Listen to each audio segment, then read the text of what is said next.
आज आए हैं हम यहाँ अब्दुल रहमान जी के यहाँ, जो कि विधानसभा के आम आदमी के विधायक हैं। अब आइए हम बातें हैं आपको अब्दुल रहमान जी से। सर, हम जानना सर आप आप कितने टाइम से उन लोगों के लिए फॉर्म भरवा रहे हैं जो घर जाना चाहते हैं, तो सर ये प्रक्रिया आपने कब से स्टार्ट की? देखिए, एक हफ्ता लगभग हो गया हमें और अब तक 5,500 लोगों के फॉर्म हमने भरे हैं और मैं समझता हूँ आधे से ज़्यादा लोग उनमें से जा चुके हैं। उसका कारण क्या है कि अब हम उनसे पूछते हैं तो वो बताते हैं हम आगे घर पहुँच गए, आपका धन्यवाद। उनके फ़ोन आते हैं, सब आपका थैंक यू, आपने हमें भिजवा दिया। दिल्ली की सरकार ने सफ़र पूरी तरह से फ्री रखा है। प्रवासी जो मजदूर लोग यहाँ परेशान थे, बिहार जाना चाहते हैं, झारखंड जाना चाहते हैं, बनारस जाना चाहते हैं, जहाँ भी जाना चाहते हैं, दिल्ली से अपने घरों को जाना चाहते हैं, उनके लिए पूरी तरह से सफ़र फ्री रखा है और पूरी तरह उनके खाने का इंतज़ाम किया गया, रास्ते का भी, खाना भी फ्री है उनके लिए। तो मैं और मेरे 200 साथी तमाम वॉलेंटियर्स लग करके जनसेवा में फर्स्ट डे लॉकडाउन से जिस तरह हम लोगों के खाने का ख्याल रखे हुए हैं, दिल्ली की सरकार माननीय अरविंद केजरीवाल जी ने, उनकी सोच ऐसी है कि एक भी दिल्ली का रहने वाला या दिल्ली में रहने वाला निवासी भूखा न सोए। अगर यही सोच हिंदुस्तान के हर सूबे के जिम्मेदार मुख्यमंत्री की हो जाए तो मैं समझता हूँ कि हमारे भारत के अंदर एक भी आदमी भूखा नहीं सोएगा। चाहे वो कच्चे राशन का बंटवाना हो राशन की दुकानों से, चाहे ई कूपन के द्वारा बंटवाना हो, चाहे एमएलए कूपन के द्वारा बंटवाना हो, और चाहे अगर किसी के पास कुछ भी नहीं, एमएलए तक भी नहीं पहुंच पाया, तो वो जा करके अपना स्कूलों से खाना ले ले। मेरी विधानसभा में फर्स्ट डे लॉकडाउन से और अभी एक हफ्ता मतलब 4 दिन पहले तक 30,000 लोगों का खाना एक वक्त में दिया जा रहा था। अभी कुछ कम किया है क्योंकि लोग जा रहे हैं, तो जब लोग जा रहे हैं तो खाना कम होता जा रहा है, डिमांड कम हो रही है। सर, जैसे तो अगर लोग और बढ़ेंगे, लोगों की संख्या और बढ़ेगी और लोग आपके घर पे आएंगे कि खाना चाहिए, तो आप क्या करेंगे? 100% हमारे पास पर्याप्त मात्रा में खाना है। हमने जिम्मेदारी है हमारी, हम उनको खाना देते हैं। एक सिंगल आदमी हमने वापस नहीं जाने दिया आज तक। सर, सुनने में आया है कि गवर्नमेंट स्कूल में जो खाना आ रहा था उसमें भी कमी आ रही थी, परंतु आपने एक अपनी नई खुद की रसोई स्टार्ट करी है। नहीं, देखिए, वो रसोई भी गवर्नमेंट की है। मैं आपको एक चीज़ बताऊं, कमी नहीं आ रही थी। एक बार खाने में कुछ दिक्कत आई थी, वो दिक्कत आई थी, वो खाना वापस हुआ, उसकी जगह लोगों के लिए दूसरा खाना आया और वो खाना उन्हें दिया गया।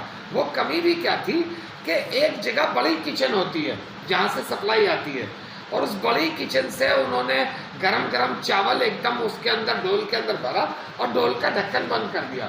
तो जब उसको यहाँ तक पहुँचने में 1.5 से 2 घंटे लग जाते हैं।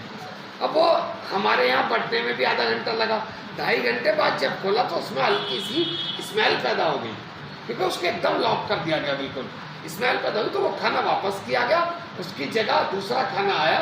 तब वो लोगों को बता, पहले दिन से आज तक हमारे यहाँ बेहतरीन खाना दिया जाता है। और जितने भी लोग होंगे, जब तक दिल्ली की सरकार लॉकडाउन में खाना दे रही है, एक भी आदमी को भूखा नहीं जाने दिया जाएगा। इसके अलावा भी लगभग 3,500 लोगों के घरों पर मैंने और मेरे दोस्तों ने किटें बनाकर और लगभग 1,000 रुपये की एक किट तैयार हमने की, जिसमें चावल है, आटा है, दालें हैं, 3 तरह की, तेल है, साबुन है नहाने की, कपड़े धोने की, मिर्च है, धनिया है, हल्दी है, चीनी है, रिफाइंड है, उसमें तमाम चीज़ें हैं जो एक ज़रूरियात में काम आ सकें। और वो हमने 3,500 के करीब बना करके लोगों को तकसीम किए हैं। तो हमारी विधानसभा में अल्हम्दुलिल्लाह किसी भी तरह की कोई परेशानी। अब रही जो प्रवासी, जो मजदूर लोग परदेसी यहाँ रह रहे थे, वो अपने घरों को जाना चाहते हैं, तो पूरी दिन रात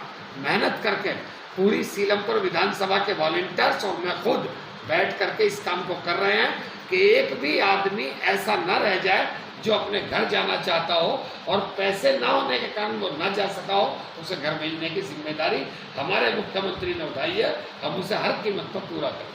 सर आपको ये सब काम करके कैसा लगा, कैसा महसूस हो रहा है? देखिए, ये आप किसी भी एक इंसान से पूछिए, इंसान से समझते होंगे इंसान किसे कहते हैं। जब भी आप कोई बुरा काम करेंगे, आपकी अंतरात्मा आपको बताएगी जरूर कि आपने गलत किया, और जब भी आप कोई पुण्य का काम करेंगे, अच्छा काम करेंगे, तो आपकी अंतरात्मा आपको बताएगी, अंदर से खुशी मिलेगी कि आपने अच्छा काम किया। और मैं बहुत खुश हूँ कि मैं कुछ कर पाया इस लॉकडाउन के वक्त में, चाहे राशन का बंटवाना हो।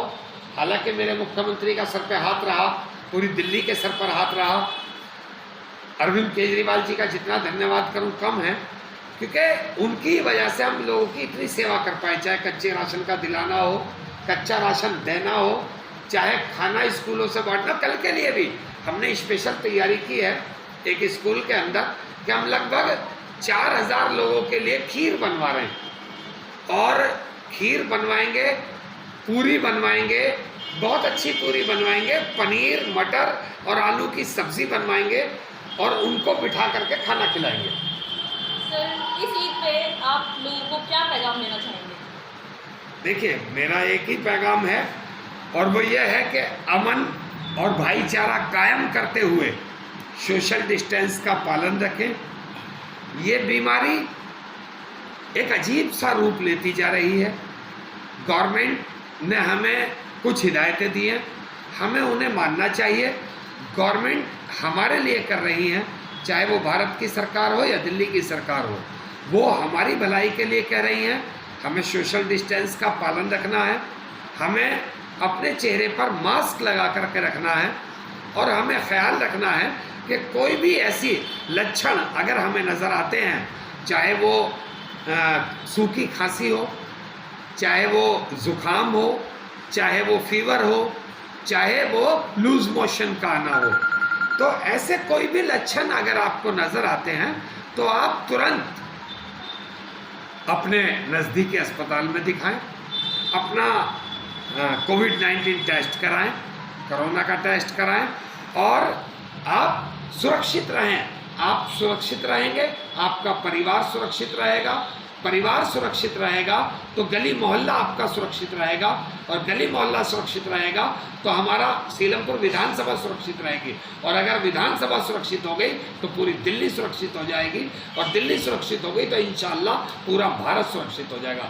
एक आदमी से पूरे भारत को नुकसान हो सकता है, तो हम सबको ये ख्याल रखना होगा कि हम बहुत ही सलीके के साथ मास्क लगा कर रखें, सोशल डिस्टेंस का ख्याल रखें। और इस ईद पर जो कल आ रही है, हालांकि मैं नहीं समझता कोई भी मुस्लिम इस ईद को मना रहा है, क्योंकि अगर नमाज नहीं तो ईद नहीं, और नमाज नहीं होगी तो ईद भी नहीं है। लेकिन फिर भी मैं तमाम दिल्ली शहर के लोगों को, तमाम हिंदुस्तान वासियों को मैं दिल से मुबारकबाद देता हूँ, और बस इतना ही कहना चाहता हूँ कि दोस्तों, सुरक्षित रहें और सुरक्षित रखें, और भाईचारा कायम रखें। ये आपस में जो बातें हुई अभी कुछ दिन पहले दिल्ली के अंदर, देखो उसके बाद फिर ऊपर वाले ने क्या वो भेजा कि हम सब एक साथ खड़े हो गए और इससे लड़ने लगे। आज हर सिपाही कोविड-19 से लड़ रहा है, हर सिपाही, हर डॉक्टर, हर मुसलमान, हर हिंदू, हम फिर एक होकर लड़ने लगे। तो भाइयों, जब वो भगवान भी हमें नहीं बांटता तो हमें बंटने का हक नहीं है। हम भाई भाई की तरह एक साथ एकजुट भारत के दो बाजू बनकर खड़े होंगे, और एक साथ अपने त्योहारों को सेलिब्रेट करेंगे, और एक साथ इस कोविड-19 जैसी बीमारी से डटकर मुकाबला करेंगे और जीतेंगे। जय हिंद। Indian life